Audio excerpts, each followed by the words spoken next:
تیسرا رویہ جو امت مسلمہ کو اپنانے کی ضرورت ہے وہ ترجیحات میں توازن کا معاملہ ہے۔ پورے انسانی گروہ کے اندر امت مسلمہ ایک واحد ایسا گروہ ہے جس کے ترجیحات کے اندر توازن آپ کو محسوس نہیں ہوگا۔ بہت ہی چھوٹے چھوٹے انسانی گروہ ہیں، لیکن وہ بھی اپنی سیکیورٹی کے لیے، اپنے اجتماعی مقاصد کے لیے بڑے بے چین ہم کو محسوس ہوتے ہیں۔ لیکن امت مسلمہ کی اگر ہم تاریخ اٹھا کر دیکھیں، ہمارے اجتماعی رویے کو دیکھیں، تو ہمارے اجتماعی رویے میں ترجیحات کا توازن ہم کو محسوس نہیں ہوتا۔ ہماری کیا ترجیحات ہے؟ بحیثیت امت ہماری کیا ترجیحات ہے؟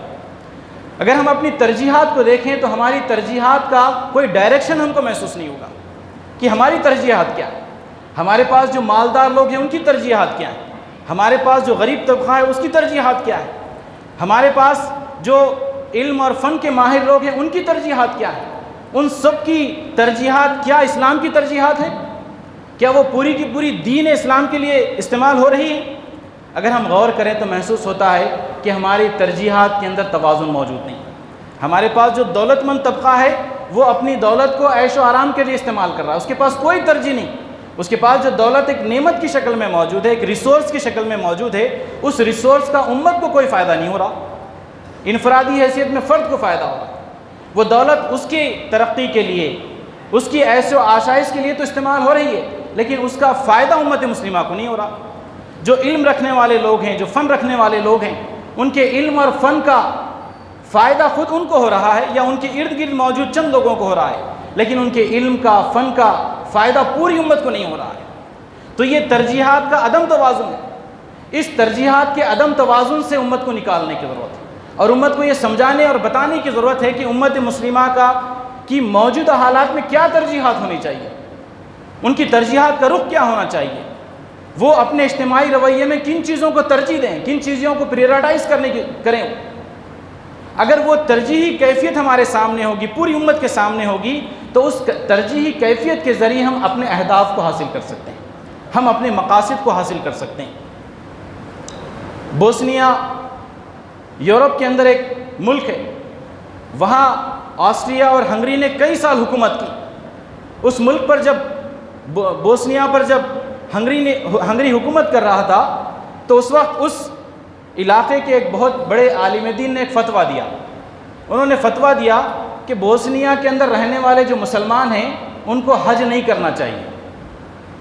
حج ایک فرض عبادت ہے، لیکن انہوں نے فتویٰ دیا کہ بوسنیا کے اندر رہنے والے جو مسلمان ہیں ان کو حج نہیں کرنا چاہیے، یہ ان کی ترجیح نہیں ہو سکتی۔ ان کی ترجیح یہ ہے کہ وہ ہنگری سے اپنی آزادی کی لڑائی لڑیں۔ ان کے لیے زیادہ ضروری یہ ہے کہ وہ ہنگری سے، آسٹریا سے اپنی آزادی کی لڑائی لڑیں۔ وہ اس لیے کہ ان کی آزادی سلب ہو چکی ہے، وہ اپنے عقیدے پر، اپنے مذہب پر عمل نہیں کر سکتے، قتل و غارت گری کا معاملہ ہے، ان کی پوری آزادیاں سلب کر دی گئی ہیں۔ تو انہوں نے فتویٰ دیا کہ اس موقع پر آپ کی ترجیح حج کرنا نہیں ہو سکتی، آپ کی ترجیح اس موقع پر اس ملک کو آزاد کرنا ہے۔ ایک بڑا فریضہ تھا، لیکن وہاں کے اس گروہ کو انہوں نے سمجھایا کہ آپ کی ترجیح اس موقع پر یہ نہیں ہو سکتی، آپ کی ترجیح یہ ہونی چاہیے۔ اور اس کا نتیجہ یہ ہوا کہ وہ پورے کا پورا علاقہ بہت ہی کم وقفے میں آسٹریا اور ہنگری سے آزاد ہو گیا۔ اس پر جب یوسف القرضاوی سے لوگوں نے سوال کیا کہ کیا اس کی فقہی گنجائش موجود ہے کہ ایک فریضہ، وہ فریضہ بھی کیا مؤخر کیا جا سکتا ہے کسی موقع پر، تو یوسف القرضاوی نے بھی ان کے اس فتوے کی تائید کی۔ انہوں نے کہا کہ کوئی ایسا کام فرض بھی ہو لیکن بعد میں کیا جا سکتا ہے، اور ایک ایسا کام جو فرض ہے جس کو ابھی کرنا ہے، تو گویا وہ فرض کو آپ اس فرض پر ترجیح نہیں دے سکتے۔ گویا ہنگری کے مسلمانوں کے لیے زیادہ ضروری یہ ہے کہ وہ اپنی آزادی کی لڑائی لڑیں۔ فریض حج وہ بعد میں بھی ادا کر سکتے ہیں، وہ آزاد ہونے کے بعد بھی ادا کر سکتے ہیں، یہ ترجیح اب کی ترجیح نہیں ہو سکتی، اس کو بعد میں بھی کیا جا سکتا ہے۔ ان کے لیے زیادہ ضروری یہ ہے کہ اپنی پوری کی پوری قوتوں کو جمع کریں، اپنے پورے کے پورے ریسورسز کو جمع کریں، اور ان ریسورسز سے آج کیا کام لینا ہے وہ کام لیں۔ اور بہت ہی مختصر سے وقفے میں انہوں نے آسٹریا اور ہنگری سے آزادی حاصل کی۔ تو گویا امت کو بھی یہ سیکھنا ہے کہ ہماری ترجیح کیا ہو سکتی ہے موجودہ حالات میں ہماری ترجیح دولت کو جمع کرنا، بڑے گھر بنانا یا عیش و آسائش کی زندگی گزارنا نہیں ہو سکتی. ہماری ترجیح تو یہ ہو سکتی ہے کہ ہم اپنے آپ کو اسٹرینتھن کرنے کی کوشش کریں، ملت کو اسٹرینتھن کرنے کی کوشش کریں، تعلیم کے ساتھ اس کو اسٹرینتھن کرنے کی کوشش کریں، ہمارے معاشی حالات کو بدلنے کے ساتھ ساتھ اس کو اسٹرینتھن کرنے کی کوشش کریں، ہمارے باصلاحیت نوجوانوں کی صلاحیتوں میں اضافے کی کوششوں کے ساتھ ہم اس کو اسٹرینتھن کرنے کی کوشش کریں. ہمارا پیسہ یہاں لگنا چاہیے، یہ ہماری ترجیح. شادیوں میں ہمارا پیسہ خرچ نہیں ہونا چاہیے، ہمارا پیسہ یہاں خرچ ہونا چاہیے. یہ ملت کی موجودہ ضرورت ہے. اگر ہم تعلیم کو اپنے لیے منتخب کرتے ہیں، امت کی یہ ترجیح بنتی ہے، تو تعلیم کے ذریعے ہمارا مستقبل بہتر ہوگا، مستقبل تابناک ہوگا. اگر ہمارے معاشی حالات سدھرتے ہیں تو اس کے ذریعے ہم آج کی حالت کو اپنی سدھاریں گے، اپنا حال کو سدھاریں گے. اگر ہم تعلیمی اعتبار سے، معاشی اعتبار سے، صلاحیتوں کے اعتبار سے مضبوط ہو جائیں گے، آپ دنیا کے بڑے سے بڑی طاقت کا مقابلہ کرنے کے قابل ہو جائیں گے. بڑی سے بڑی طاقت کا ہم مقابلہ کر سکتے ہیں.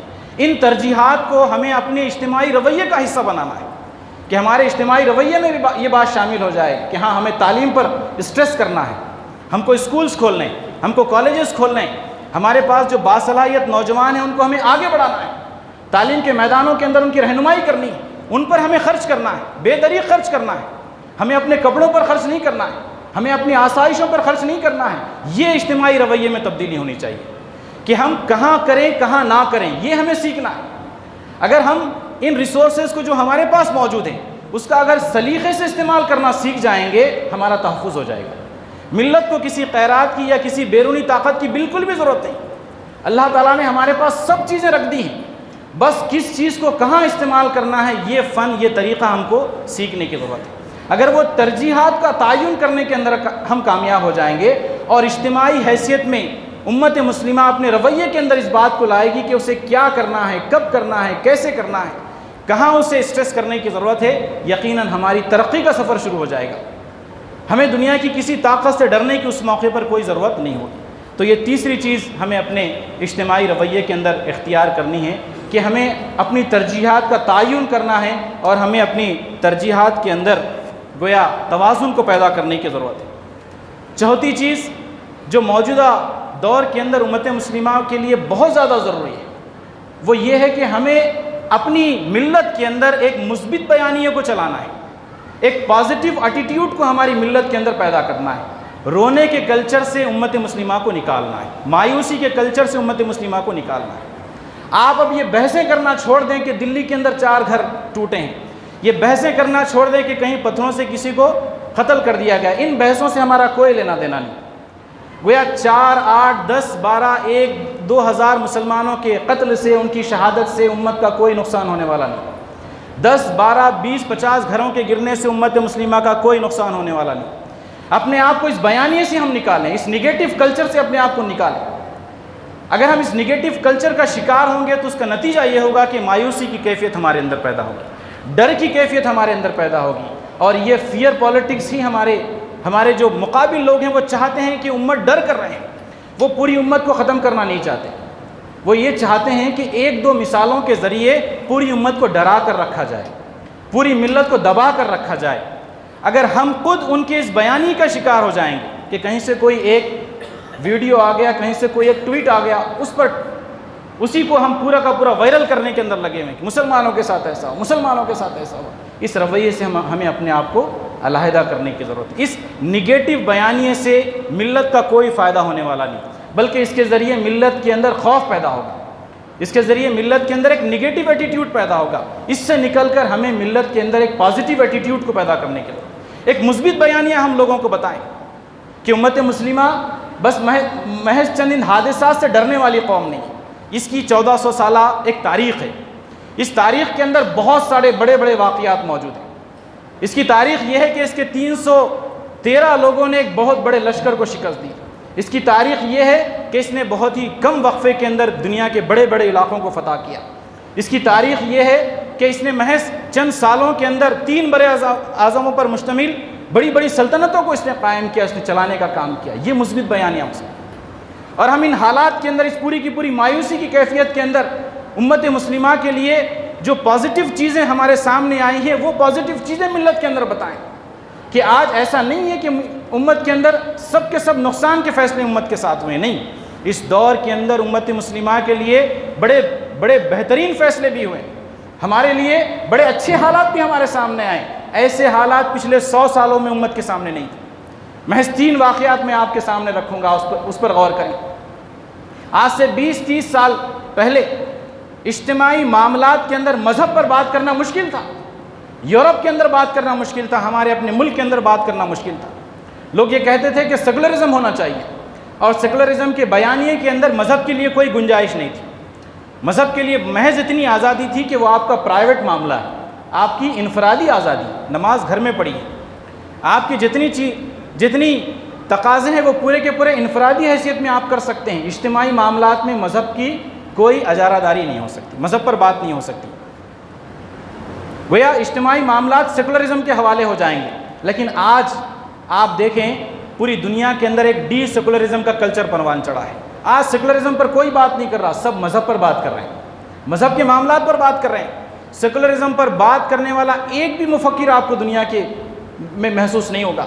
سیکولرزم کا بیانیہ ختم ہو گیا، اب جو بیانیہ چل رہا ہے وہ مذہب کا ہے، لوگ مذہب پر بات کر رہے ہیں۔ کیا مذہب ہمارے اجتماعی معاملات میں رہنمائی کر سکتا ہے؟ لوگ مذہب پر گفتگو کر رہے ہیں، کون سا مذہب بیانیے میں مدد کر سکتا ہے؟ مٹیریلزم کا دور ختم ہو گیا، لوگ روحانیت کی طرف آ رہے ہیں۔ لوگ دولت کمانے کے بعد، جب لوگوں کے پاس دولت موجود نہیں تھی، لوگ سمجھتے تھے کہ دولت کے ذریعے راحت مل سکتی ہے، لیکن آج دیکھیں جو بڑے بڑے دولت مند ہیں وہ ڈپریشن کا شکار ہیں، وہ انزائٹی کا شکار ہیں، وہ امن اور چین کے لیے بھٹک رہے ہیں۔ کوئی یوگا کر رہا ہے، کوئی میڈیٹیشن کر رہا ہے، کوئی ڈاکٹروں کے چکر کاٹ رہا ہے۔ لوگ روحانیت کے لیے تڑپ رہے ہیں، روحانیت کے لیے آگے بڑھ رہے ہیں۔ یہ ایک مثبت پہلو ہے کہ لوگوں کی روحانیت کا سامان تو اصل میں اسلام نے کیا تھا، اصل لوگوں کو روحانیت کا احساس اسلام نے دلایا تھا۔ یہ ایک بہت بڑا پازیٹیو پہلو ہے کہ لوگ روحانیت کی بات کر رہے ہیں، مذہب کی بات کر رہے ہیں، مذہب کی طرف لوگ آگے آ رہے ہیں۔ یہ ایک دوسرا مثبت پہلو ہم کو دنیا کے اسٹیج پر محسوس ہوتا ہے۔ دوسرا، آج عالمی سطح پر آپ دیکھیں پچھلے 20-30 سالوں کے اندر اگر کسی موضوع پر لوگوں نے گفتگو کی ہے وہ موضوع اسلام ہے۔ پچھلے 100 سالوں میں کبھی اسلام پر اتنی گفتگو نہیں ہوئی جتنی 20 سالوں میں اسلام پر گفتگو ہوئی۔ دنیا کے بڑے بڑے مفکرین اسلام پر بات کر رہے ہیں، اسلام کی معیشت پر بات ہو رہی ہے، اسلام کے نظام سیاست پر بات ہو رہی ہے، اسلام کے نظام طلاق پر بات ہو رہی ہے، حجاب کے مسئلے پر بات ہو رہی ہے، قرآن کے مسئلے پر بات ہو رہی ہے، اذان کے مسئلے پر بات ہو رہی ہے۔ ہم چاہتے تھے کہ لوگوں کو انگیج کریں، اسلام پر لوگ بات کریں، آج لوگ اسلام پر بات کر رہے ہیں۔ یہ کیا مسلمانوں کے لیے پازیٹیو پہلو نہیں ہے کہ لوگ اسلام پر بات کر رہے ہیں؟ ہاں، ہماری کمزوری یہ ہے کہ ہم اس بات چیت کو اپنے طرف پلٹنے کے اندر ناکام ہو رہے ہیں، ہم اس پورے کے پورے بیانیہ کے اندر اپنی بات رکھنے کے اندر ناکام ہو رہے ہیں، لیکن پوری دنیا اسلام پر بات کر رہی ہے۔ دہشت گردی کے نقطہ نظر سے لوگ اسلام پر بات کر رہے ہیں، آج دنیا کا موضوع اسلام، لوگ اسلام پر بات کر رہے ہیں۔ یہ آج کا سب سے خوشگوار پہلو ہے کہ پوری دنیا آج اسلام پر بات کر رہی ہے، لوگ اسلام کو سمجھنا چاہتے ہیں، اس پر بات کرنا چاہتے ہیں، طلاق کے نظام پر بات کرنا چاہتے ہیں، حجاب کے اصولوں پر بات کرنا چاہتے ہیں، اذان کا کیا سسٹم ہے اس پر بات کرنا چاہتے ہیں، نگیٹو ہی صحیح، لیکن پوری دنیا آج اسلام پر گفتگو کر رہی ہے۔ یہ ایک مثبت بیانیہ ہے، یہ امت مسلمہ کے لیے خوشخبری ہے کہ پوری دنیا آج اسلام پر بات کرنے کے لیے تیار ہے۔ آپ کو دعوت نامہ دے کر اسلام پر بات کرنے کے لیے لوگوں کو بلانے کی ضرورت نہیں، لوگ خود بخود آپ کے ساتھ اسلام پر گفتگو شروع کر دیں گے۔ آپ ٹرین میں سفر کریں، بس میں سفر کریں، آپ کی داڑھی کو دیکھ کر لوگ بات کریں گے، آپ کے حلیے کو دیکھ کر لوگ بات کریں گے۔ گویا اسلام پر بات کرنے کے لیے پورا کا پورا معاشرہ آج تیار کھڑا ہوا ہے۔ امت مسلمہ کو ضرورت ہے کہ ہم اس پوری کی پوری گفتگو کے اندر، اس گفتگو کو اپنی طرف موڑنے کے اندر کامیاب، ہم اس پوری کی پوری ڈسکشن کا اپنے آپ کو پارٹ بنائیں۔ یہ دوسرا مثبت بیانیہ امت کے لیے خوشخبری کا سامان کر رہا ہے۔ تیسرا مثبت بیانیہ یہ ہے کہ پوری دنیا آج کسی نظریے پر بات کرنے کے لیے تیار نہیں، کوئی سوشلزم پر بات کرنے کے لیے تیار نہیں، کوئی کمیونزم پر بات کرنے کے لیے تیار نہیں، کوئی کیپٹلزم پر بات کرنے کے لیے تیار نہیں۔ آج سے 10-12 سال پہلے جو کمیونزم پر بات کرنے والے لوگ تھے، سوشلزم پر بات کرنے والے لوگ تھے، کیپٹلزم پر بات کرنے والے لوگ تھے، آج کوئی ان نظریات پر بات کرنے والا آپ کو محسوس نہیں ہوگا۔ دنیا کے اسٹیج پر سوائے اسلام کے آج کوئی نظریہ موضوع گفتگو نہیں۔ آج پوری کی پوری دنیا بحیثیت اسلام گفتگو کر رہی ہے، اسلام کے نظریے پر بات ہو رہی ہے، اسلام کے معاشی نظام پر بات ہو رہی ہے، اسلام کے سیاسی نظام پر بات ہو رہی ہے۔ اور بات کرنے والے کون ہیں؟ بات کرنے والے غیر مسلم ہیں۔ آپ کو معلوم ہے اس ملک کے اندر، ہندوستان کے اندر، اسلام کے معاشی نظام پر تحقیق کرنے والا، اس کا ایک پریکٹیکل ماڈل پیش کرنے والا کون ہے؟ وجے مہاجن، ایک غیر مسلم ہے. اس نے قرآن کو پڑھا، اسلام کے معاشی نظام کو پڑھا، اس کے بعد اس نے اسلام کے معاشی نظام پر ایک پوری کی پوری تحقیق کی، اور مہاراشٹرا پربنی کے اندر اس نے پہلا مائکرو فائنانس سوسائٹی اس نے قائم کی اسلامی معیشت کی بنیاد پر. اس نے لوگوں کو بتایا کہ اسلام میں مراہبہ ہوتا ہے، اس نے لوگوں کو بتایا کہ اسلام کے اندر مشارکہ ہوتا ہے، اس نے لوگوں کو بتایا کہ اسلام کے اندر تکافل ہوتا ہے. اسلام کا جو معاشی نظام ہے وہ موجودہ مسائل کا حل ہے. آپ وجے مہاجن کا آرٹیکل اٹھا کر دیکھ لیں، جس آرٹیکل کو اس نے RBI کو دیا تھا، RBI کے گورنر کو دیا تھا. اس آرٹیکل میں اس نے کہا کہ دنیا کے سامنے جو معاشی نظام ہے وہ سب کے سب کولیپس ہو چکے ہیں. اگر آپ کے پاس کوئی سلیوشن بچا ہوا ہے تو اسلام کا معاشی نظام بچا ہوا ہے. آپ اس کو اختیار کر لیں، اس کے ذریعے آپ اپنی معیشت کو بچا سکتے ہیں. اس پر کام کس نے کیا؟ ایک غیر مسلم نے کام کیا. گویا دنیا اسلام کے نظریات پر گفتگو کر رہی ہے، اس کو عملی میدانوں میں اختیار کر رہی ہے. یہ مثبت بیانیہ ہے جو امت کو بتانا ہے، یہ خوشخبری ہے جو امت کو سنانی ہے کہ آج آپ کی دیے ہوئے نظریات پر پوری دنیا گفتگو کر رہی ہے. یہ مثبت بیانیے کے ذریعے امت کے اندر ایک مثبت کلچر کو ہمیں پروان چڑھانے کی ضرورت ہے. اگر ہم مثبت کلچر پروان چڑھائیں گے، اس مثبت کلچر کے ذریعے تعمیری کام ہوگا، کنسٹرکٹیو کام ہوگا. اگر کوئی نگیٹو بیانیہ امت کے اندر چلایا جائے گا، اس کے ذریعے تخریبی کام ہوگا، اس کے اندر کاموں کے اندر رکاوٹ پیدا ہوگی. تو ایک مثبت بیانیہ کو امت کو دینے اور سمجھانے کی ضرورت ہے. یہ چوتھا اصول ہمیں اپنے اجتماعی کلچر کے اندر اختیار کرنے کی ضرورت ہے. پانچواں اور آخری اصول بقائے انفا کا قانون ہے. مولانا آزاد نے قرآن مجید سے دو قوانین بیان کیے، ایک بقائے انفا کا قانون اور دوسرا اقامت عدل کا قانون. آپ نے کہا کہ قوموں کے عروج و زوال میں ان دو قوانین کا بڑا دخل ہے. جب کوئی قوم ترقی کرتی ہے تو ان دو قوانین کی وجہ سے ترقی کرتی ہے. اگر کوئی قوم زوال کا شکار ہوتی ہے وہ ان دو قوانین کی وجہ سے زوال کا شکار ہوتی ہے. بقائے انفا کا قانون یہ کہتا ہے کہ وہ گروہ دنیا کے اندر باقی رہے گا جو دنیا کے اندر نفع کا کام کرے گا، مثبت کام کرے گا، بھلائی کا کام کرے گا. بھلائی کا کام نہیں کرنے والا گروہ دنیا کے اندر باقی نہیں رہ سکتا. یعنی برائی کو دوام نہیں ہے، بھلائی کو دوام ہے. جس گروہ نے بھلائی کو اختیار کر لیا وہ رہتی دنیا تک باقی رہیں گے. جنہوں نے بھلائی سے اپنے آپ کو دور کر لیا وہ رہتی دنیا تک اس دنیا کے اندر نہیں رہیں گے. یہ اللہ کا بنایا ہوا قانون. اللہ چاہتا ہے کہ زمین باقی رہے، یہاں انسان موجود رہے. اس کے لیے ضروری ہے کہ بھلائیاں پروان چڑھتی رہیں، بھلائیاں آگے بڑھتی رہیں. یہ اللہ کا قانون ہے. اللہ چاہتا ہے کہ بھلائیاں یہاں پر پروان چڑھیں. گویا کسی نہ کسی نظام کے ذریعے برائی ایک درجے تک تو پہنچ سکتی ہے، وہ غالب نہیں آ سکتی. ایک اسٹیج تک جائے گی، پھر اللہ تعالیٰ اس کا انتظام کر دیں گے، وہ نیچے آ جائے گی، پھر بھلائی کا غلبہ ہوگا. یعنی برائی کا غلبہ وقتی ہے، بھلائی کا غلبہ دائمی. یہ قرآن کا اصول ہے، اصول انفا کا قانون، بقائے انفا کا قانون. اس دنیا کو باقی رہنا ہے، اور جو گروہ اس دنیا کے اندر اپنے آپ کو نفع بخش بنائے رکھے گا وہ گروہ باقی رہے گا. امت مسلمہ کے لیے بھی ضروری ہے کہ وہ اگر بنی اسرائیل سے اپنے آپ کو علیحدہ کرنا چاہتی ہے، جنہوں نے بھلائی سے اپنے آپ کو دور کر لیا تھا، اللہ تعالیٰ نے بنی اسرائیل کو انسانی نقشے سے ہٹا دیا. اگر امت مسلمہ اپنے آپ کو باقی رکھنا چاہتی ہے تو اسے بھی اپنے اندر اس نفع کی کیفیت کو پیدا کرنا ہے کہ وہ انسانوں کے درمیان میں خیر امت اس کو بنے رہنا ہے. اسے دنیا کے اندر خیر اور بھلائی کے کاموں کو کرنا ہے، اور خیر اور بھلائی کے کاموں کو بڑی منصوبہ بند انداز میں اس کو کرنا ہے. اگر خیر اور بھلائی کے کاموں کو امت مسلمہ کرتی رہے گی تو گویا امت مسلمہ کو بھی دوام حاصل ہوگا، اس کو بھی استحکام حاصل ہوگا. وہ کبھی بھی وہ ختم نہیں ہوگی، کبھی بھی وہ تخریب کا شکار، ڈسٹرکشن کا شکار نہیں ہو سکتی.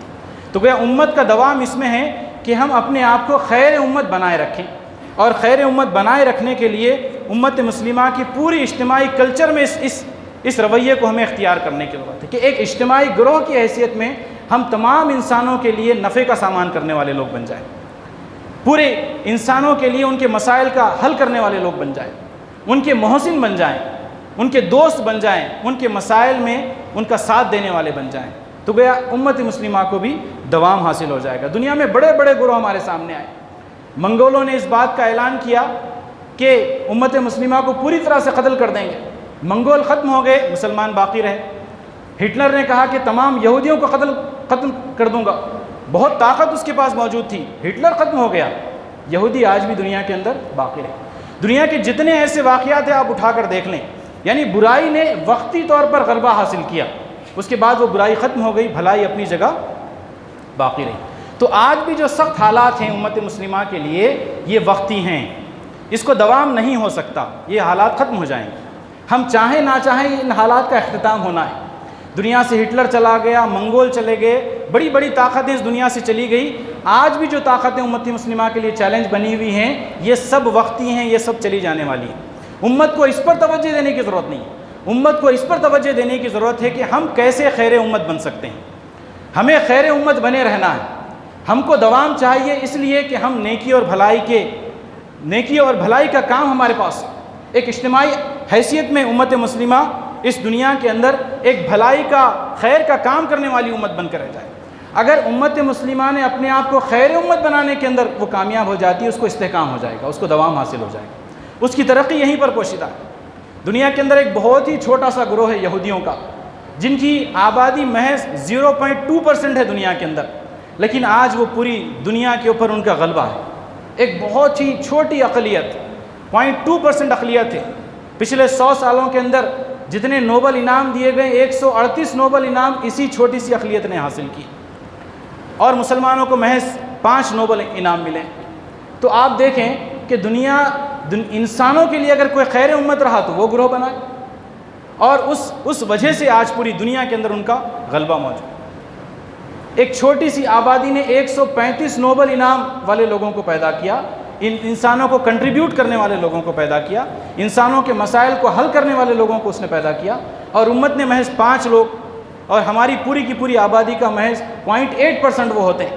گویا یہ کیلکولیشن بالکل الٹے محسوس ہوتے ہیں.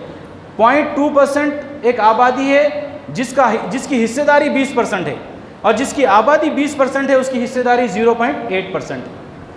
اگر ہماری حصہ داری کم ہوگی, ہمارا خیر کے بھلائی کے معاملوں میں ہمارا کنٹریبیوشن کم ہوگا, ہم خیر امت بنے نہیں رہ سکتے.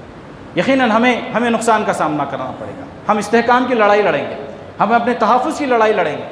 اگر ہمیں اپنے آپ کو مستحکم کرنا ہے تو اس کے لیے ضروری ہوگا کہ ہم ایک خیر امت والا گروہ بننے کی کوشش کریں. ہمارے اجتماعی رویے میں اس بات کو ہم پیدا کریں کہ ہم لوگوں کے نفع کے لیے پیدا کیے گئے ہیں, لوگوں کی بھلائی کے لیے پیدا کیے گئے ہیں. ہمارے اجتماعی اور انفرادی اور اجتماعی معاملات کے ذریعے پوری دنیا کو یہ پیغام پہنچنا چاہیے کہ ہاں یہ گروہ خیر امت ہے, ان کے ذریعے ہم کو فائدہ ہوتا ہے, یہ نفع والا گروہ ہے. تو گویا 5واں اصول ہمیں اس موقع پر اپنے پیش نظر رکھنا ہے کہ ہمیں اس پورے کے پورے بقائے انفع کے قانون کے اندر اپنے آپ کو لانا ہے کہ اگر ہم انسانیت کی فلاح کا گروہ بنیں گے تو گویا ہمارا استحکام ہوگا. اگر ہم فلاح کا گروہ نہیں بنیں گے تو گویا ہمیں اپنے استحکام کی لڑائی اس دنیا کے اندر لڑنی پڑے گی. یہ 5 اصول میں سمجھتا ہوں کہ اس موقع پر ہمیں اپنے ذہن کے اندر رکھنے ہیں, اور ہمارے اجتماعی معاملات میں ان چیزوں کو جگہ دینی ہے. بڑی سنجیدگی کے ساتھ اس رویے کو امت مسلمہ کو اختیار کرنے کی ضرورت ہے. ہم جذباتی معاملات سے اپنے آپ کو علیحدہ کریں اور بالکل ٹھنڈے دماغ کے ساتھ ان چیزوں پر غور کریں کہ کن رویوں کو ہمیں اپنے اجتماعی معاملات کا حصہ بنانا ہے. اگر ان رویوں کو ہم اپنے اجتماعی معاملات کا حصہ بنائیں گے تو یقیناً امت کا تحفظ بھی ہوگا, امت کا استحکام بھی ہوگا, اور امت کو ترقی بھی حاصل ہوگی. میں اللہ تعالیٰ سے دعا کرتا ہوں کہ اللہ تعالیٰ مجھے آپ کو ان باتوں پر غور کرنے کی توفیق و صلاحیت نصیب فرمائے. رب اغفر ورحم انت خیر الراحمین.